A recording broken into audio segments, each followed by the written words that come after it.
নমস্কাৰ নতুন ভিডিঅ'লৈ আপোনালোক সকলোকে স্বাগতম জনাইছো যেটো যোৱা কালি আমি সকলোৱে জানো যে এডিআৰই পৰীক্ষাৰ এক্সামটো যেটো হৈ গল কিন্তু তাত সকলোবোৰ হুকলমে হোৱাৰ পাছতো কিন্তু কিছু ক্ষেত্ৰত মানুহবিলাকে বহুতো হাৰাশাস্তিৰ সন্মুখীন হ'বলগীয়া হৈছে যেনেকৈ ধৰক পৰীক্ষা দিবলৈ যোৱাৰ আগত যি ধৰণৰ মানে তালাচি লোৱা হৈছে নিজকে মানে চুৰৰ নিচিনা ফিল হৈছে বুলি বহু লোকে হেতু অভিযোগ আনিছে বিশেষকৈ নলবাৰীৰ এগৰাকী ছোৱালী যেটো কথা কলে তদুপৰি হেতু অকল যে নলবাৰীতে হৈছে তেনেকুৱা নহয় যোৰহাটতো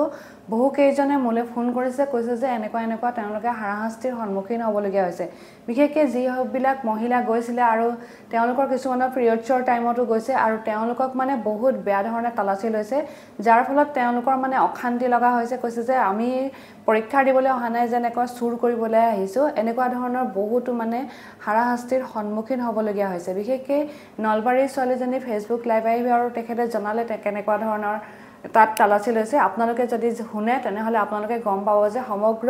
পৰিবেশবিলাক কেনেকুৱা ধৰণৰ হৈছে যদিও ভাল সুচাৰুৰূপে পৰীক্ষা পাতি গল কিন্তু তাত যেটো তালাচিৰ সিস্টেম হেতু হসাকে মানে সকলোৱে মানে হেতুৰ ওপৰত কিন্তু অসন্তুষ্টি প্ৰকাশ কৰা দেখা গৈছে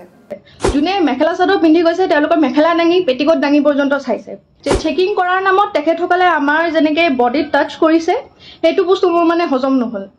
তেওঁলোকে কি কৰিছে আপোনাৰ পেন্টি পৰ্যন্ত খুলি পিনে চাইছে তেখেতসকলে তেনেকৈ আমাৰ বডিত চুবলৈ সাহস ক'ত পালে হয় মইতো ক'লোৱে নহয় ফেচবুক লাইভ আজিলৈকে আহি পোৱা নাই তো ফাৰ্ষ্ট টাইম আহি আছো এইকাৰণে হয়তো মই প্ৰথমে ধৰিব পৰা নাছিলোঁ কেনেকৈ কি হয় তো মূল কথাটোলৈ আহিছোঁ তো তাত কি হৈছিল আমাৰ এক্সামৰ আগতে চেকিং হৈছিলে যেনেকৈ চবকেইটা মানে চেণ্টাৰতে হয় তো তেনেকৈ আমাৰ ইয়াতো এক্সাম হলতো হৈছে তো তাত তেওঁলোকে কি কৰিলে যেতিয়া ছোৱালীবিলাক মাতি আছে ৬-৭টাকৈ ছোৱালী ভিতৰলৈ যাবলৈ দি আছে আৰু লেফ্ট ছাইডে তেওঁলোকে কি কৰিছে চেকিঙৰ ব্যৱস্থা কৰিছে তাতে দুগৰাকী মহিলা আছে তেখেতসকলে আমাক চেকিং কৰিছে তো সেইটোলৈকে ঠিকে আছে চবতে চেকিং হয় আমাৰ ইয়াতো হৈছে কিন্তু কথাটো হৈছে তাতে যে চেকিং কৰাৰ নামত তেখেতসকলে আমাৰ যেনেকৈ বডিত টাচ কৰিছে হেতু বস্তু মোৰ মানে হজম নহল তেওঁলোকে কি কৰিছে আপোনাৰ পেন্টি পৰ্যন্ত খুলি পিনে চাইছে আমি যিবিলাক মাৰ্জিত ড্ৰেছ পিন্ধি যোৱা গৈছিলে কুৰ্তি আৰু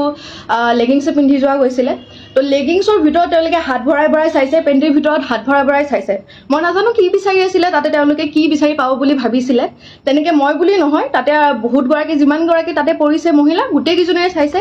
জুনে মেখেলা চাদৰ পিন্ধি গৈছে তেওঁলোকৰ মেখেলা দাঙি পেটিকোট দাঙি পৰ্যন্ত চাইছে তো যিখন হাতে বেলেগৰ তাতে তেখেতে সোমাই পিনে হাতখন তেনেকৈ লিৰিকি বিটাই চাইছে সেইখন হাতে আমাৰ তাতে মোৰ তাতেও স্পেচিয়েলি কৰিছে মোৰ যেটো একদমেই ভাল নাই লাগা মই একদমেই ভাল পোৱা নাই আৰু তাতে মহিলাই কৰিছে বাৰু মতা মানুহ নাছিলে মহিলাই আছিলে কিন্তু কথা হৈছে তেখেতসকলে তেনেকৈ আমাৰ বডিত চুবলৈ সাহস ক'ত পালে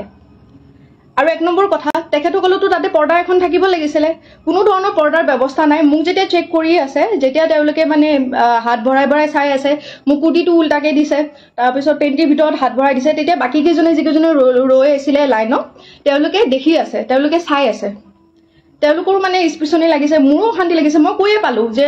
এনেকৈ নাচাব আপুনি ভালকৈ চাওক মই আপোনাক কোঅপাৰেট কৰিম নহয় তো তেনেকৈ কৈ পালোঁ তো তেখেতে তথাপিও আমাৰ কথা শুনা নাই খালি ঘপা হাত চাত চব ভৰাই দিছে পেণ্টি পৰ্যন্ত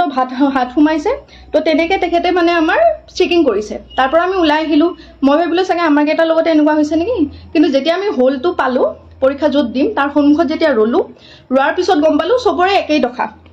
তাতে মোতকৈ সৰু ছোৱালীও আছিলে ডাঙৰো আছিলে চবেই একে কথাই কৈ আছে যে মানে হাতখন সোমাই দিছে সেইখনতে বেলেগৰ হাততো সোমাইছে এইবিলাক আনহাইজেনিকটো কথা হয় আৰু এইবিলাক একো মানে হেৰি কথা নহয় ন যে তেখেতসকলে আমাৰ বডিত এনেকৈ চুব বিনা কাপোৰে মই লগালগ মানে পৰীক্ষা যেতিয়া খতম হৈছে মোৰ লগৰ কেইজনীকো ফোন কৰিছোঁ যে তহঁতৰ চেণ্টাৰতো এনেকুৱা টাইপৰ কিবা হৈছে নেকি যে সিহঁতে ক'লে যে সিহঁতৰ চেণ্টাৰত এনেকুৱা একো হোৱা নাই কাপোৰৰ ওপৰে তেওঁলোকে হেৰি কৰিছে চেক কৰিছে যেনেকৈ সাধাৰণতে চেক কৰে আৰু আমিও আগে পিছে এনেকুৱা চেকিং দেখা নাই ক'ব নোৱাৰোঁ তেওঁলোকে কি এক্সাম বুলি ভাবি পিনে কি ইমান হেৰি কৰিছে ক'ব নোৱাৰোঁ সেই বেলচৰৰ সেই চেণ্টাৰটোত স্পেচিফিক সেই চেণ্টাৰটোতে যিমানখিনি আহিছিলে চবকে তেনেকুৱা কৰিছে তো মোৰ লগৰ কেইজনে সুধোতেও কৈছে যে নাই নৰ্মেল কৰিছে আমিও ইমান এক্সাম দিছোঁ আজিলৈকে কোনো এক্সামতে তেনেকুৱা ধৰণৰ চেকিং আমি পায়ে পোৱা নাছিলোঁ তো এইবিলাক যিবিলাক কৰি আছে সেইবিলাকে আমাক মানসিক অশান্তি অলপ টাইমৰ কাৰণে হ'লেও আমাক আনকমফৰ্টেবল ফিল কৰাইছে সেইবিলাকৰ বস্তুটো আমি প্ৰথম ইজি হ'ব পৰা নাই ন এইবিলাক বস্তুৰ পৰা তো মোৰ মানে কথা হৈছে এটাই যে চেকিঙৰ নামত এইবিলাক যিবিলাক অভদ্ৰামি কৰিছে তেখেতসকলে আমিতো মানি ল'ব পৰা নাই কথাটো তেনেকুৱা নহয় ন তো তো তেনেকুৱাকৈ মই যেনেকৈ আজি কৈছোঁ বস্তুটো মই এনেকৈ লাইভ আহি পোৱাই নাছিলোঁ, কিন্তু মই ভাবিলোঁ কি চাগে বহুতৰে তেনেকুৱা হৈছে। তো মানে তেখেতসকলেও হয়তো লাহে ধীৰে ক'ব, সময় হয়তো পোৱা নাই। কিছুমানে হয়তো কৰিও আছে পষ্ট, মোৰ লগৰ কেইজনমানেও কৰিছে, এইটো সহজভাৱে কোনেও ল'ব পৰা নাই। তো মই অসম চৰকাৰক এটাই অনুৰোধ কৰিম যে এনেকুৱা ধৰণৰ মানে তেখেতসকলে চব জানে, তাৰ মাজতো ইমান মানে অসভ্যালি কৰিছে, এনেকুৱা যাতে নহয় নেক্সট টাইমৰ পৰা। এক্সাম দিবলৈ গৈ মানে এইবিলাকৰ সন্মুখীন হ'লে আমাৰ মেণ্টেল ষ্টেটটো মানে ঠিক হৈ নাথাকে। তেনেকৈ এক্সাম দিব নোৱাৰি। তো কাইণ্ডলি এইবিলাকৰ ওপৰত চকু দিব। আপোনাৰ যিখিনি পালি পহৰীয়া আছে, মাননীয় মুখ্যমন্ত্ৰী ডাঙৰীয়া, তেখেতে যাতে এইবিলাকত নজৰ দিয়ে, লগতে এইবিলাকৰ এনেকুৱা ধৰণৰ চিটুৱেশ্যনৰ যাতে আমি সন্মুখীন হ'ব লগা নহয় ইন ফিউচাৰ। এইবিলাক একদম ভাল কথা নহয়। তেনেকৈ আমাৰ গাত চুবলৈ, আমি যেনেকৈ ল'ৰা কোনোবাই চুলে হেৰি কৰিলে, আমি কোনোবাই চালে বেয়াকৈ আমি বেয়া বুলি কওঁ, আমি গালি পাৰোঁ বা কিবা কৰোঁ। তেখেতে যেতিয়া এনেকৈ মানে টানি নিয়া টাইপতে নিছে, হাত তাত ভৰাই পিনে চাইছে, ছেইম হাতখনে আকৌ বেলেগৰ তাতে সোমাই পিনে চাইছে, বিচাৰি কি আহিছিলে তাৰমানে তেখেতে? তেনেকৈ চেকিং কৰাই নেকি? আপোনালোকে নিজে কওকচোন। এটা সাংঘাতিক মানে অভিজ্ঞতা এটা হৈছে ADR দিবলৈ গৈ পিনে। এনেকুৱা জানিলে মই জীৱনতো নগ'লোঁ হয়। আনকি যিকেইজনী মই পাইছোঁ তাতেও, যিখিনিয়ে মানে তেনেকুৱা ধৰণৰ হেৰি পাইছে, তেওঁলোকেও কৈ আছে যে ফাৰ্ষ্ট টাইম এনেকুৱা এক্সাম দি আছোঁ য'ত নেকি তেওঁলোকে এনেকৈ বিহেভ কৰিছে, এনেকৈ টাচ কৰিছে আমাৰ। ইভেন আপোনালোকক মই কিছুমান কথা ক'ব নোৱাৰিম, যিসকল মানে ভুক্তভোগী আছে তেখেতসকলে ভালকৈ গম পাইছে কি হৈছে কি নাই হোৱা, বা সেইখিনি টাইমত আমাৰ মেণ্টেল ষ্টেটটো কেনেকুৱা হৈ আছিলে। আপোনালোকে নিজে ভাবি চাওকচোন। কুৰ্তি পিন্ধি গৈছোঁ, এনেকৈ আমি লেগিংছ পিন্ধি গৈছোঁ, লেগিংছৰ ভিতৰত চাইছে আপোনাৰ পেণ্টিত হাত ভৰাই পিনে চাইছে, মহিলাগৰাকীৰ মানে যিবিলাকে মেখেলা চাদৰ পিন্ধিছে, মেখেলা দাঙি পেটিকোট দাঙি এনেকৈ হাত ভৰাই চাইছে, ব্ৰাৰ ভিতৰত হাত ভৰাই দিছে, এনেকৈ চেকিং কৰিছে তেখেতে। আৰু য'ত নেকি কোনো ধৰণৰ পৰ্দা নাই, ঘৰ আছে দুটামান, ইফাল চাইডে ছোৱালীবিলাক ৰৈ আছে, আৰু মানে পৰ্দা চৰ্দা নোহোৱাকৈ সেইবিলাকৰ আগতে তেনেকৈ কৰি আছে। তো মাননীয় মুখ্যমন্ত্ৰী ডাঙৰীয়া এইটোত মানে অকণ চকু দিব বুলি নহয়, এনেকুৱা যাতে নহয় আগলৈকে। কাৰণ আমি এটা মাইণ্ডছেটত যাওঁতো, এক্সাম এটা দিবলৈ গৈ আছোঁ, আজি অত দিনৰ কষ্ট মানে কৰি পিনে গৈ আছোঁ, গৈ পিনে এনেকুৱা এটা পৰিস্থিতিৰ সন্মুখীন হ'লে ভাল নালাগে। তেনেকৈ আমি এক্সাম এটা হেৰি কৰিব নোৱাৰোঁ। এইখিনিয়ে ক'ব লগা আছিলে। মনত মানে খং, লাজ লাগিছে, আচলতে বিৰাটেই লাজ পাইছোঁ। আমাৰ নলবাৰীখন শিক্ষাৰ নৱদ্বীপ বুলি কয়, এই নলবাৰীখনতে এনেকুৱা এটা অৱস্থা হৈ আছে।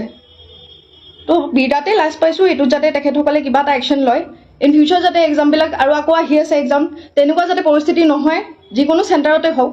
সেইখিনিয়ে আৰু।